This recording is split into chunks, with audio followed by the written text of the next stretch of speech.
got run out of Burma, and it's humiliating as hell.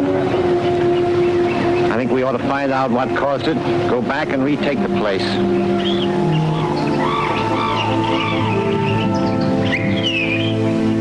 Ray Nettleton came to grips with the Japanese in 1944, taking part in the campaign to recapture Burma.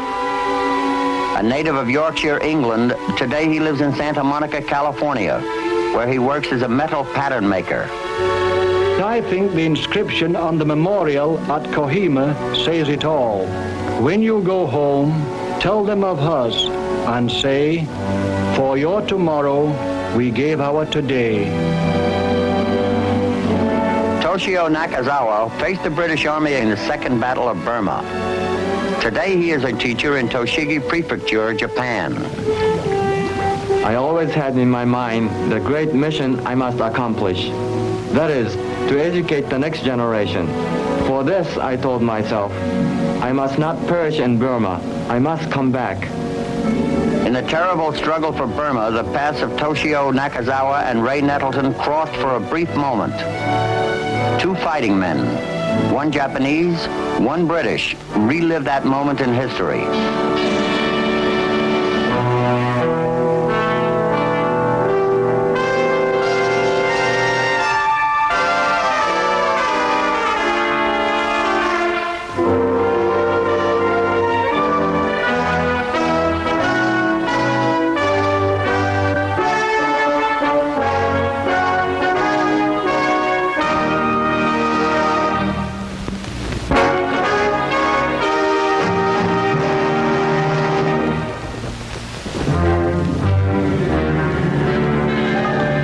In 1944, Japan begins its last drive of the war, into India. On March 6th, the vanguard of General Shozo Kawabe's 15th Army crosses the Chinwin River in Burma opposite the Imphal Plains of India. Within a few days, 80,000 Japanese troops are trudging toward the towns of Imphal and Kohima on the Indian side of the border. One soldier of the spearheading force is an infantry corporal in the 33rd Division, Toshio Nakazawa. 私は師範学校時代に Being a graduate of Teachers College, I have received special language training in Burmese. This enables me to know more about our day-to-day situation as we move toward the Indian frontier. I learn about the passable routes from people along the way. They are friendly to us, my comrades, and I feel they are with us when we tell them that from our victories will come the liberation of all Asian peoples from colonial rule. We have orders to complete the Imphal campaign by Army Day, thus giving our people a glorious victory to celebrate. Because of this, we are forced to move ahead under great strain, marching as much as 40 miles in one day. By attacking less than 2 months before the monsoon rains, the Japanese aren't burning, but flooding their bridges behind them. If they are not victorious before the middle of May, they will be trapped. 1 to 10 inches of rain a day will wash out the mountain trails behind them. Rivers crossing their line of retreat will flood entire valleys. Japanese supply lines will be useless until October when the monsoon season ends. They are faced with the choice, win or die.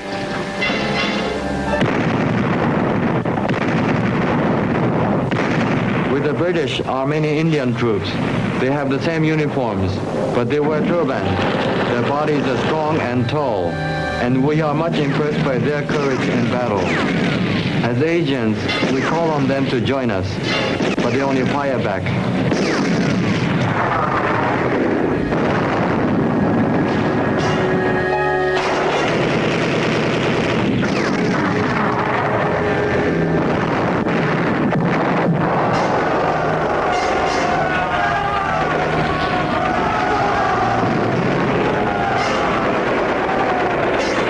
British forces fall back in disorder.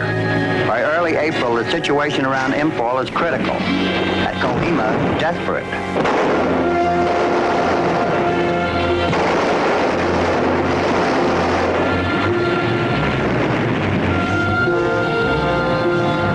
General William Slim brings up his 33rd Corps from southern India to bolster his northern flank. Corporal Ray Nettleton, an artillery observer with the 2nd Division, is already a veteran of the European War in Dunkirk when this new call to battle comes. The situation here makes our unit very much wanted, and everybody is happy to see us swing into action.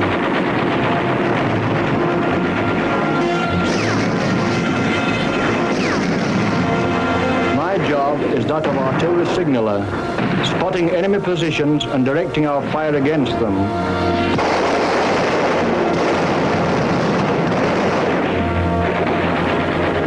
The Japanese launch a many-pronged attack to isolate Impol. 30 miles north of the town, they establish a strong roadblock between Impol and Kohima.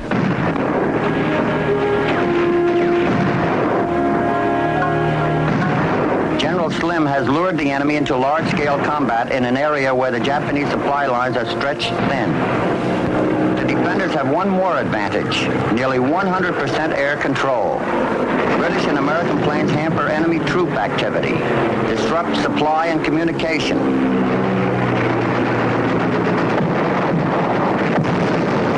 Not a single Japanese aircraft in the skies.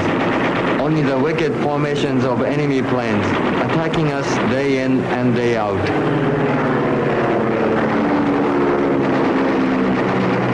We have a saying that nature controls man, but on the contrary, the whole of nature in this vast land is controlled by the flying machines. There is no escaping them.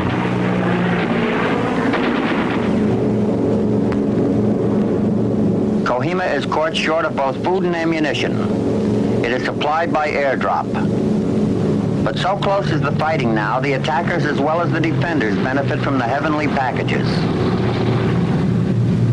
We have officers we like and don't like, and among ourselves we have a game trying to determine which officer will collapse first. Many of them are full of the Oxford textbook teaching, and of course we feel smarter than them about fighting. But they certainly are surprising us. They prove to be a lot braver than we had anticipated.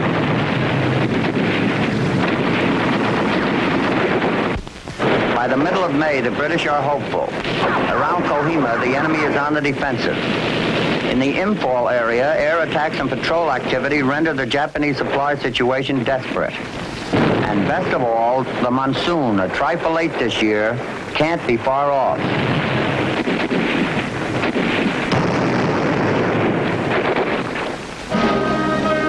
Today, Lord Louis Mountbatten came to our camp to speak to us. He leveled with us by saying, the Japanese think we won't fight during the bad season ahead, but they're in for a shock. We are taking the offensive. You're going after them to bloody their nose. I promise you all the help you need to get started. And if you need more, I'll tip my hat to MacArthur, and you'll get it.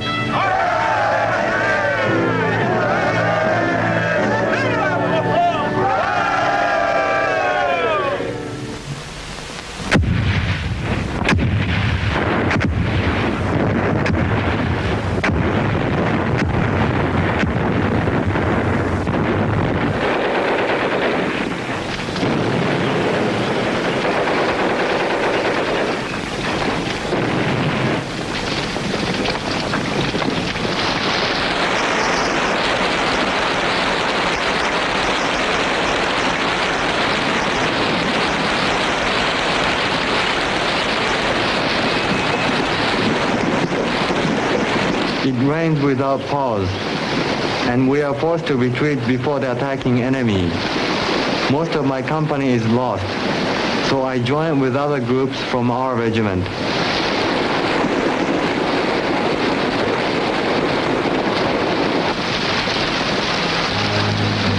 I suppose if one must fight during the monsoon, one must. The only consolation is that we do have better equipment, better supplies, and I think better men than the Japanese. The feeling among us is to fight right through the monsoon and down to Rangoon. The sooner we get it over with, the better. For weeks on end, we are wet through to the bone. Decent sleep is near impossible, and this makes us all the more miserable. Food is scarce. Just some hardtack and a little bully beef is all we get.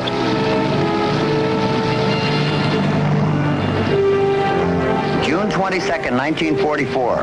Patrols link up on the Impol-Kohima Road for the first time since early April. The Allied supply line is intact again. The British have smashed the invasion of India, but all of Burma lies ahead, still occupied by the Japanese.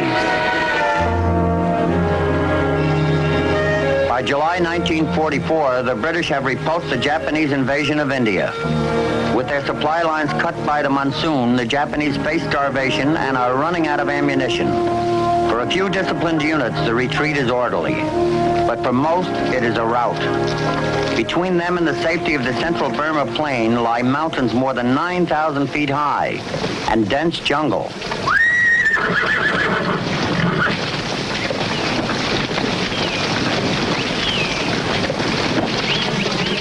The food we carry, or whatever we find along the way, is all there is to sustain us.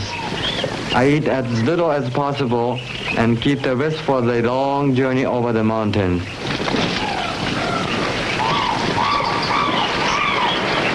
It seems there are hundreds of streams blocking our way, and everyone is cursing the rains that makes them so treacherous.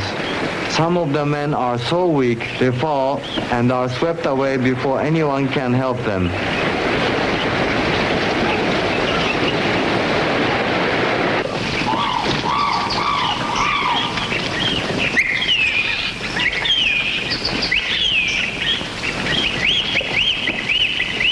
It's oven hot, well above 100 degrees. The trek back, if it were straight, would be at least 230 miles long. The way the Japanese must travel, it's closer to 500 miles. Besides hunger and the hardship of the trail, there's malaria, scrub typhus, leeches, naga sores which eat to the bone, and dozens of undiagnosed ailments. The sick and wounded are abandoned.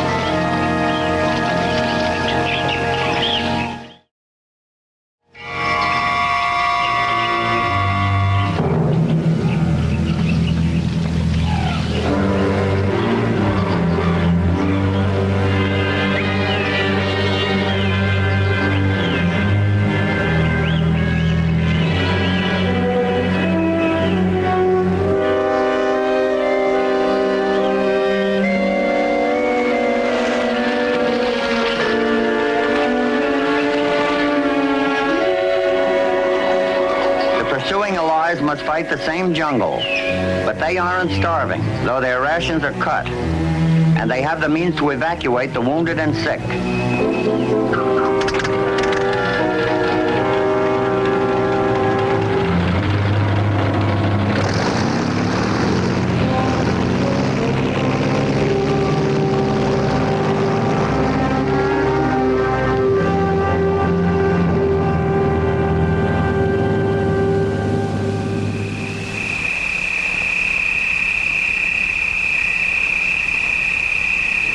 At night, we pretty much stay put, holding our fire to keep the Japanese from knowing our whereabouts. They send out patrols trying to trick us. They're great for that, but we're not taking their bait.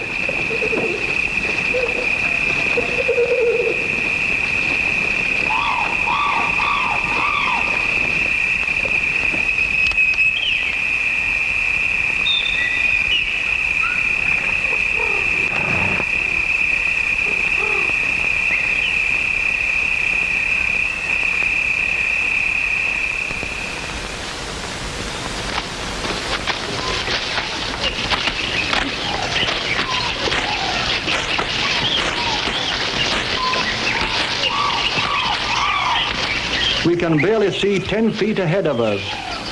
I spend a good deal of time fighting with the infantry because our guns are not much use here in the jungles, and the thick overhang of trees makes it near impossible to fire artillery effectively.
long retreat, a strong spiritual power sustains me, while others are perishing.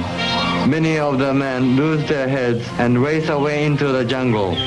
Both the body and spirit have a breaking point. But if you lose the spirit, then all is lost. Fortunately, even though my body is weak from lack of food, my attachment for life holds very strong.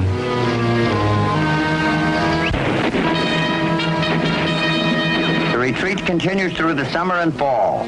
By December, 50,000 Japanese have died. 5 Japanese divisions have been destroyed.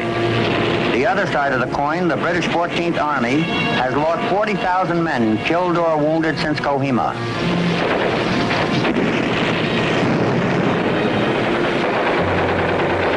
My feelings are becoming terribly remote, even during the fighting. I don't know why, but suddenly I am back in my childhood in England, playing in the woods, pretending to be a soldier. How weird that all this comes back to me here.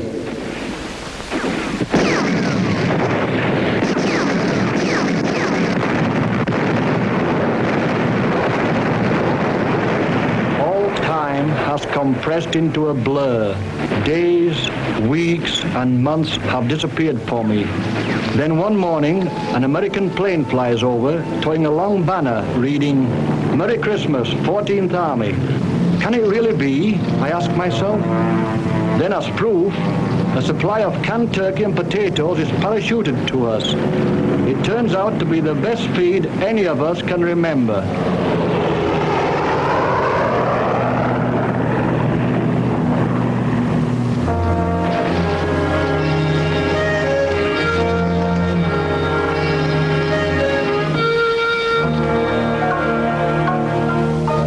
At last we are out of the mountains, on the plains of Burma.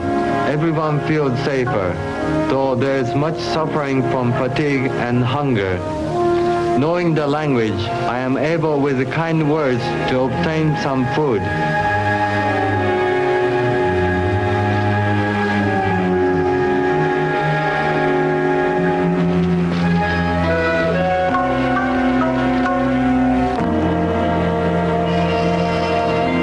The Japanese are now under the command of General Hoyotari Kimura. He sees the situation now in much the same terms as did the British at Imphal. His supply lines have shrunk, while the enemies are extended precariously. General Kimura knows that the decisive battle in this campaign will take place on the central plains of Burma. But General Slim does not accommodate the Japanese with a pitched battle. While advancing ostensibly with 2 Army Corps toward Mandalay, where the Japanese are waiting for him, he secretly dispatches most of his 4th Corps 100 miles south. January 8, 1945, advance units of the British 33rd Corps reaches the Irrawaddy 50 miles north of Mandalay. Not having been able to bring assault boats with them through the jungle, the British set out to create the Irrawaddy Navy.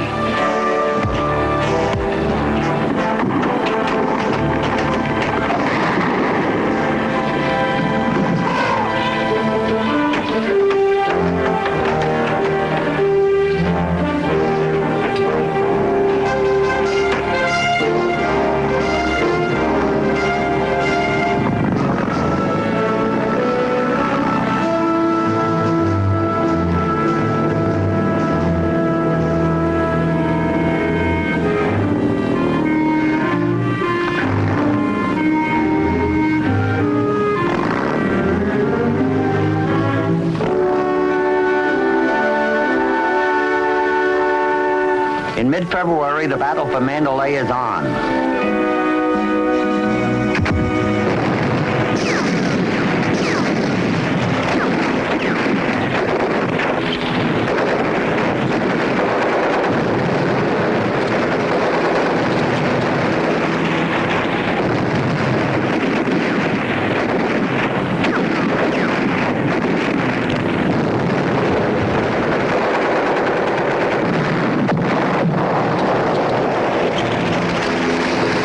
Now that we're on the plains, we expect things to move faster for us.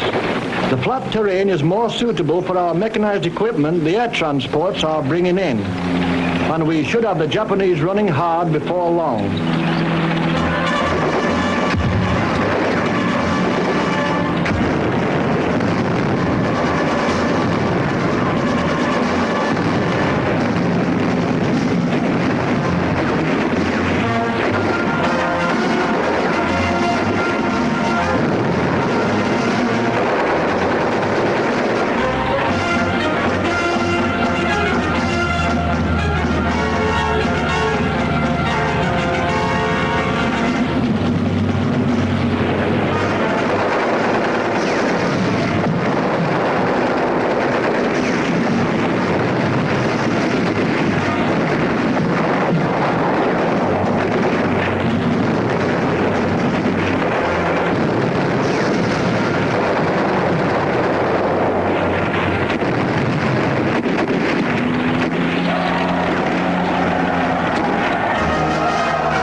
Mandalay Falls.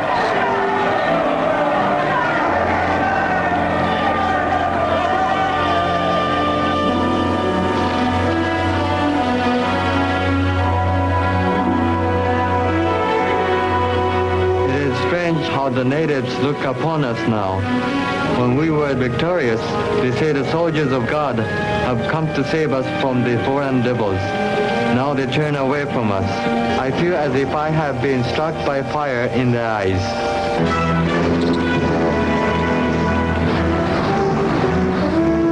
Our unit is diverted to the south and ordered to link up with the troops that have landed around Rangoon. On May 3rd, the two forces meet in that fabled city, abandoned by the enemy without a fight. The 3-year Japanese rule is ended.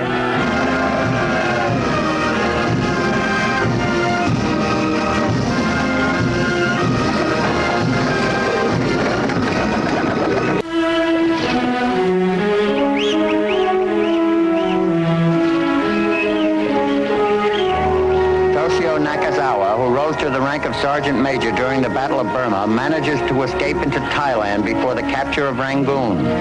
He returns to his homeland in June 1946. After the fall of Mandalay, Ray Nettleton takes part in mop-up operations between Rangoon and the Yanangwang oil fields. 1946, he returns to England for discharge. The Battle of Burma was a conflict between two hard-bitten foes who gave no quarter. But more than that, it was a war with nature at its worst.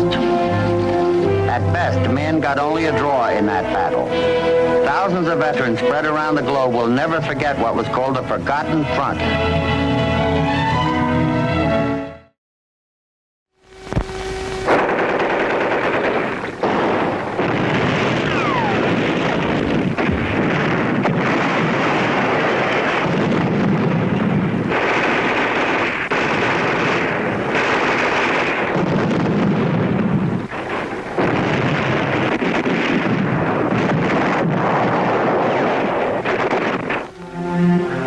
Jacob Klebach is a carpenter today, living with his wife and 2 sons in a small German town named Remagen on the Rhine River. In March 1945, he was a master sergeant and the bridge master of the Remagen Bridge. Ich glaube, ich habe in diesem Krieg nicht... I suppose I was one of the war's misfits. My record of political arrests made me suspect. Yet it was my responsibility to blow the bridge up before the Americans could cross the Rhine.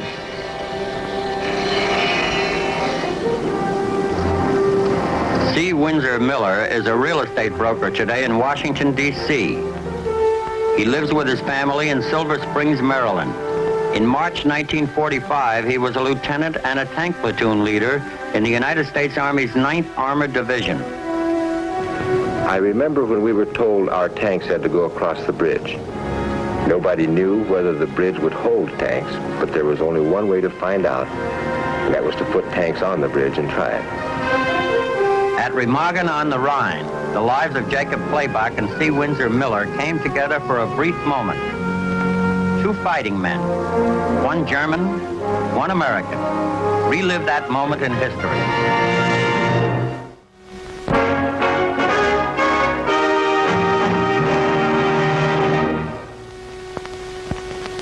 I'm Jim Bishop.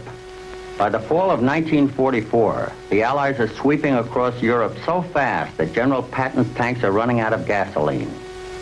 As the desperate enemy falls back on the homeland, Hitler orders a fight to the death. One great obstacle bars the way to the German heartland, the Rhine. The Germans have boundless faith in the great natural barrier of the Rhine. Not since Napoleon has an invading army crossed it. The Rhine bridges and every bridge in the path of the advancing army is ordered destroyed. Midway between Bonn and Koblenz on the Rhine, one bridge is still far enough behind the lines to escape destruction. It's the Ludendorff Railway Bridge at Remagen. One of the German soldiers in its demolition squad is Master Sergeant Jacob Klebach. Since the beginning of the war, I am assigned to guard the bridge at Remagen. It is good duty because Remagen is near my home. As the war goes on and the armies get closer, we work much harder building the defenses. It is my responsibility to blow up the bridge if it becomes necessary. I have 600 kilos explosion powder and 85 detonators. The bridge has been wired for months.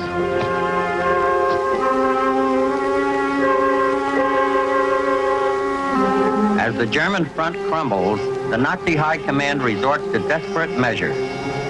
An army of old people and children, the Volkssturm, is recruited. Its members ordered to fight in their own town. With armbands for uniforms and a haphazard assortment of weapons, they will be thrown into the sagging defense lines. Defeatists are threatened with death.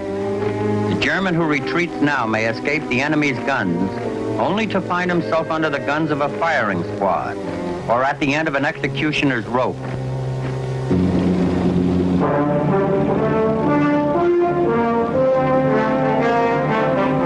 The Allied assault is divided into two parts. In the north, an army of British and American troops drive east through the Low Countries. This is the army picked by General Eisenhower to make the first spectacular leap across the Rhine and head for Berlin. Supporting Montgomery's drive are two American armies in France under the command of General Hodges and General Patton. Their job, to destroy all German forces west of the Rhine. Commanding one of General Hodges' 9th Armored Division tank platoons is Lieutenant C. Windsor Miller. Every time we push off on a drive, we're given an objective, a town to reach, a river to reach, or something like that. On the morning of February 28th, we jump off, and this time we're headed for the Rhine. It seems like it must be 1,000,000 miles away. Nobody really knows when we'll get there. My platoon is the lead platoon when we push off. Every 24 hours, we rotate the spearhead platoon because the strain is pretty terrific when you're running up there in the front column, not knowing when they're going to knock you off. It seems like the enemy always has the benefit of the first shot when you're riding along and coming around a turn. He's out there waiting for you, and he shoots first.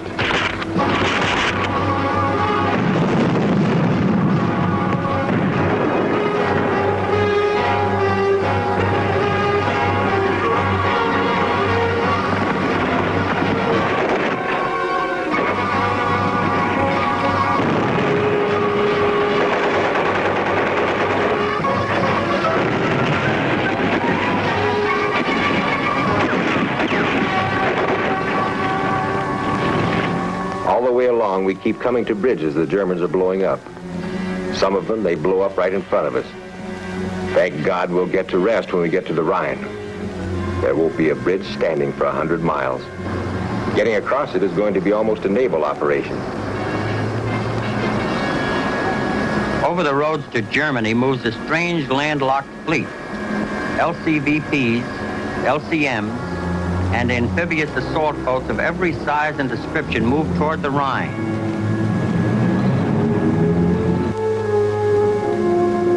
With no hope of finding a bridge standing, the Allies themselves tried to knock out all bridges at long range and trap the retreating Germans on the west side of the Rhine.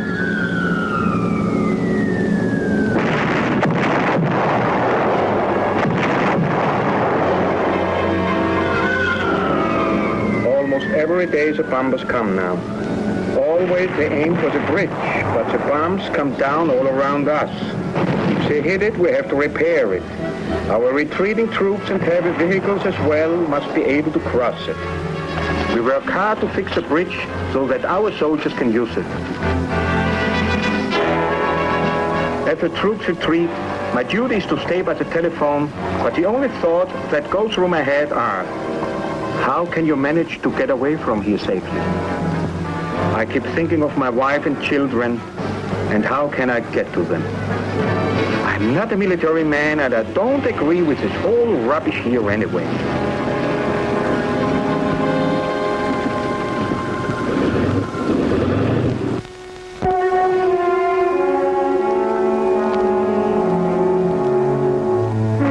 By the end of February 1945, melting snow and blown-up German dams have turned the roads into rivers of mud.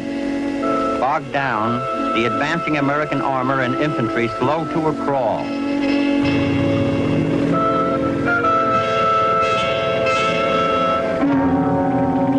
Even after the Americans get their equipment out of the mud, no speed records are set. One thing you find out in combat is that there is no such thing as good tank country. When you're running along out there in the open, you feel a lot like you're in an inverted foxhole.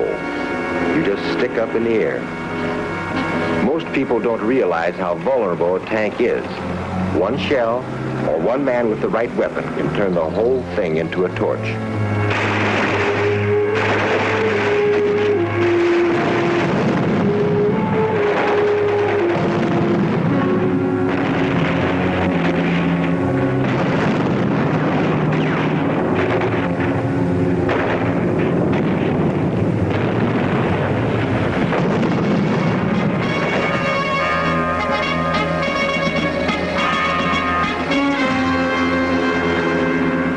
On March 6th, we are told that our objective the next day is to reach the Rhine. We're heading for a little town called Remagen. It seems to be about 10 or 12 miles away. Ordinarily, that doesn't seem very far, but in combat, it can seem like a long way.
Sudden, there's the water, and it's got to be the Rhine. And there's this big bridge, and we figure any minute it's going to blow. A standing bridge spanning the Rhine. To the American troops who will now have to make a run for it, it's either a shortcut to victory or a death trap.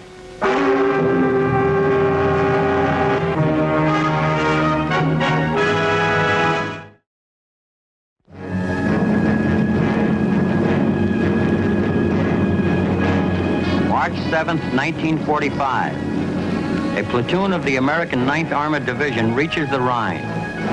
The Germans, with their command post now on the east side of the river, make last-minute preparations to blow up the bridge.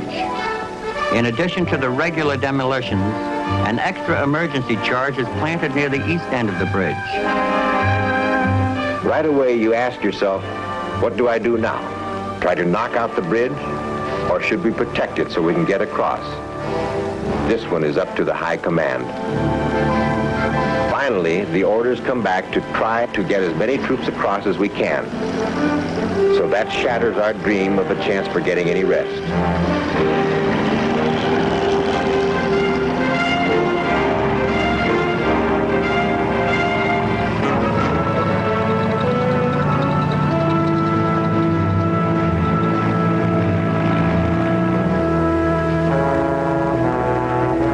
20 minutes after 3, the bridge guards decide the Americans have come close enough.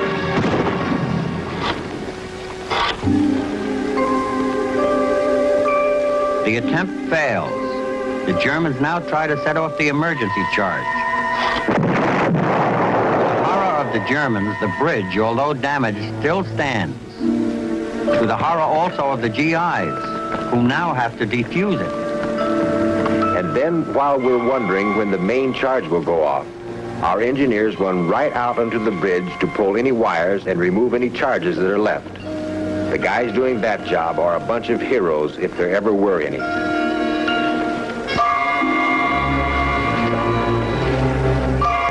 The infantry starts across, and we sit on the west bank shooting across the river, trying to keep the Germans down. There's a lot of fire going across both ways.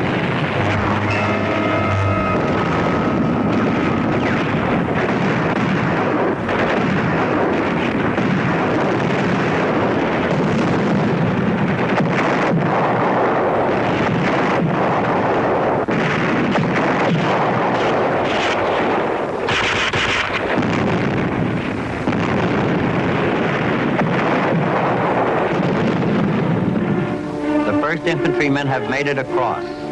It's the beginning of a beachhead across the Rhine. All afternoon, the infantry streams across, reinforcing the precarious beachhead. Shortly after 5, the German garrison at Remagen surrenders. By the end of the day, the American tanks are ready to try the bridge.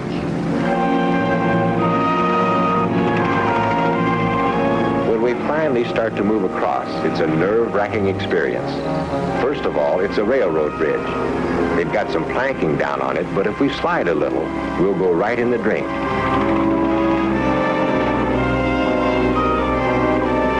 We finally get to the other side, and I find out that that's the only bridge standing.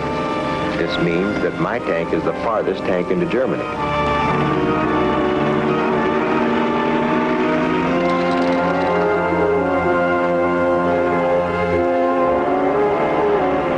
Capture of the bridge, Allied orders are suddenly changed up and down the entire front. An astounded Eisenhower orders Hodges to funnel everything across that the bridge will hold. This is one of my happiest moments of the war, Eisenhower says. We are across the Rhine.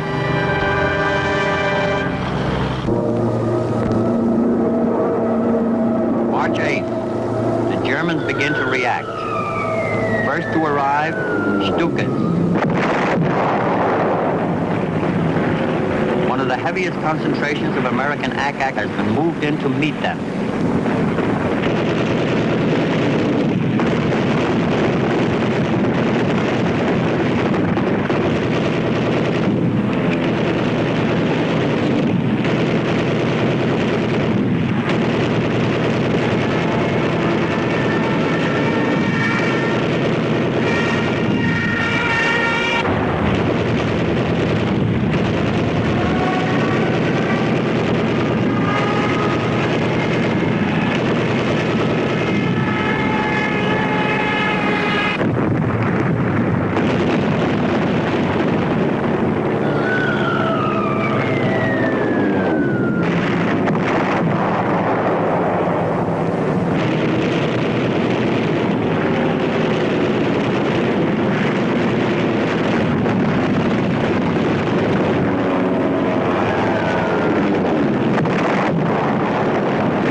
by the turn of events, orders everything from frogmen to V-2s launched against the bridge.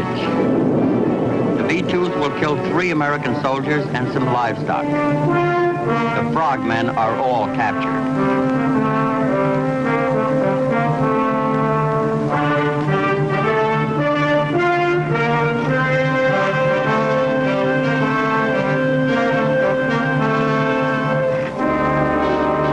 Handle the traffic, the engineers throw pontoon and bailey bridges across.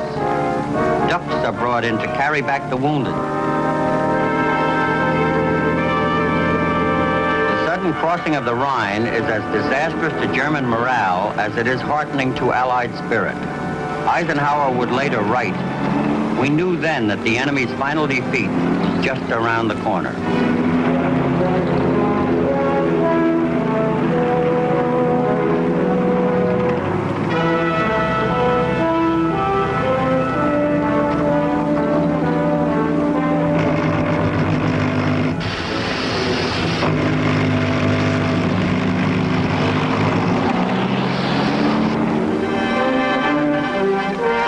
On March 17th, 10 days after its capture, without any warning, the crippled bridge collapses into the river. 27 of the engineers who have been working to repair the bridge are killed in the collapse. 63 others injured.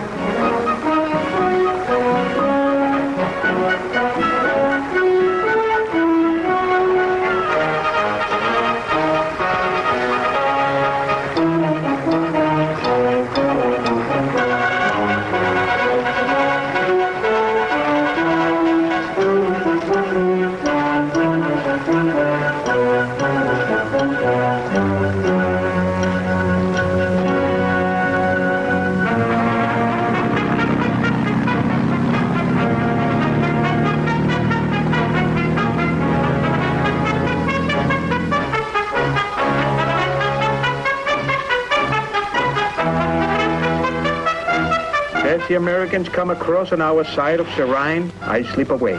If the Americans catch me, who knows what they might do to me.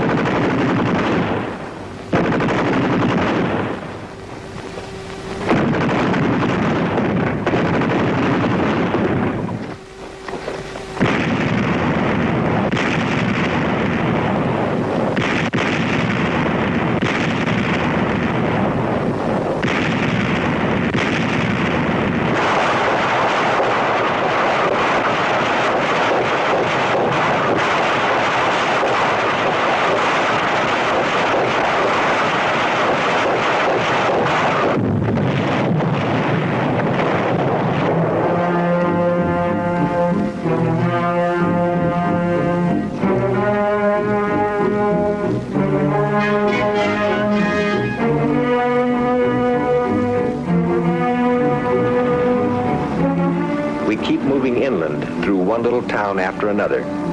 Sometimes you see the white flag out, but that's only when the town is not defended. Sometimes you see the white flag and sheets and everything else hung out of the windows. Even so, some die-hard German soldier opens fire on you.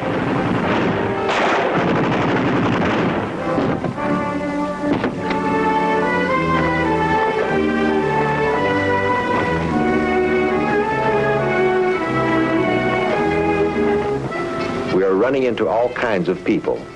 The Germans just put an armband around them and press them into service. It keeps them from being considered spies. That's the law. If they have an armband, that's their uniform, and they have a right to open fire on us. Some of our men stage raids across the Moselle, and they are picking up some kids and old men, and it's amazing the different kinds of people they've got fighting now.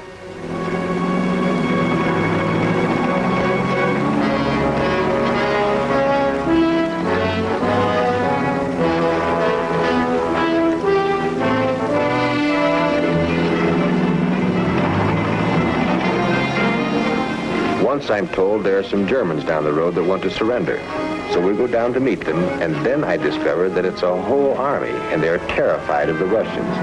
This whole army surrenders to 25 of us. Less than 2 months after the Rhine crossing, on April 26, 1945, Soldiers of the American Army and the Red Army meet deep in Germany at Torgau on the banks of the Elbe. The 1,000-year Reich dies a child of 12.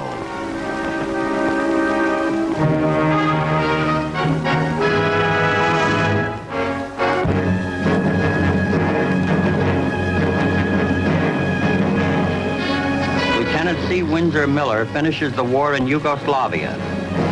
Later is awarded the Distinguished Service Cross for his bravery at Remagen. Today, in the village cemetery at Bernbach, not far from Remagen, there are 4 graves that are a part of the Remagen story.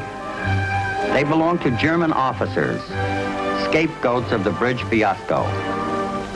Condemned by a flying court-martial, they were shot in the back of the neck to placate the Fuhrer's wrath. Jacob Klebach, after fleeing the captured bridge, escaped to the basement of his nearby home where his wife hid him for 12 weeks.